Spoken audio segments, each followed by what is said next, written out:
Nairobi as a county has got unique cases in terms of the zones, and these zones have got their own unique problems. Double allocation of land, where more than one person is allocated the same piece of land. We have got cases of encroachment, either on public land or on private land, land which does not belong to them. Then we have the issue of informal settlement. This is a claim where somebody claims land for having been on that land for more than 12 years. Renewal of leases. Most of the leases in these zones have expired or are almost expiring, and therefore when it comes to renewal of those leases, we find that we have other people in between who want to benefit from the expired leases. Then we have the issue of people who are either dead and nobody is able to identify who they are. So we have these 5 zones, and within those 5 zones we are going to have stakeholders who know the problems within the zones and how we are supposed to deal with those problems. Land matters in Nairobi are very complex, particularly because of the tenure system, where we have diverse tenure system holding, and we felt that there was a need to approach the issues grappling Nairobi County through a multi-door approach. We looked at the CJ's blueprint, that is the STAJ, social transformation through access to justice, and we found that there was a need to deepen partnerships with the stakeholders, and we found that the court users committees is the best platform to achieve our mandate. The Land Justice Working Group for Nairobi is a very innovative idea. It's an idea that the Land Division, led by the presiding judge of that division, formulated. And more importantly, it is a decision which was made by the Court Users Committee. We have not been utilizing the Court Users Committee optimally, and I think this is the best opportunity for us to use the Court Users Committees to resolve most of these disputes. We are realizing that the solution is really not just court decisions and judgments.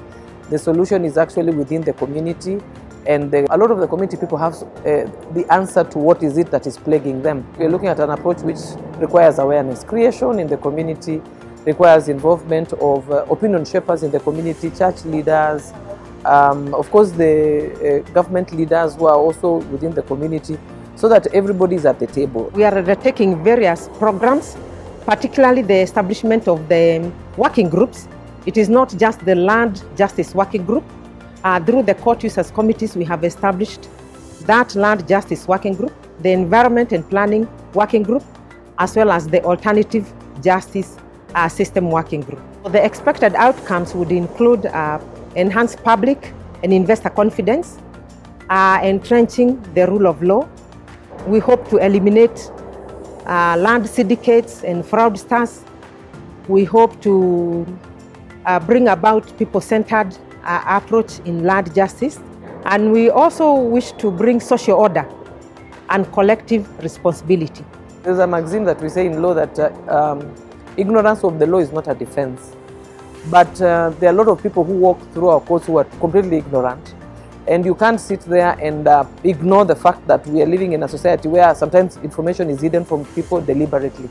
And so the court needs to look at ways of educating the community, to give them information so they understand the law that governs the land upon which they are settled. The Commission is involved in the CUC, the Court Users Committees, and I think there was a formal launch of the CUCs not too long ago, I think about a year or two ago, and we are part and parcel of the CUCs. And of course in the court annexed mediation, generally we are fairly active. Then we have this AJS program, which was launched about 2 years ago in Kajiado as a pilot, where we are working together with the judiciary, with the AJS committee headed by a judge of the judiciary.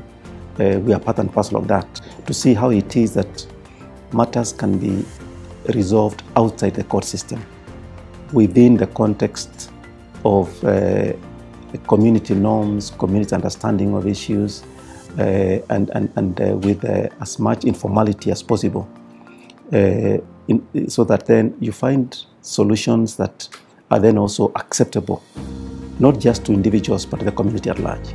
The future is great. As a court, we have drastically reduced the backlog of cases, pending cases, or 30,000 cases. Currently, as we speak, the court has pending cases of 15,000. This is by more than 100% almost every year. And therefore, the rate of reduction of the backlog has been amazing. Let everyone support us. We move together for the better of our country.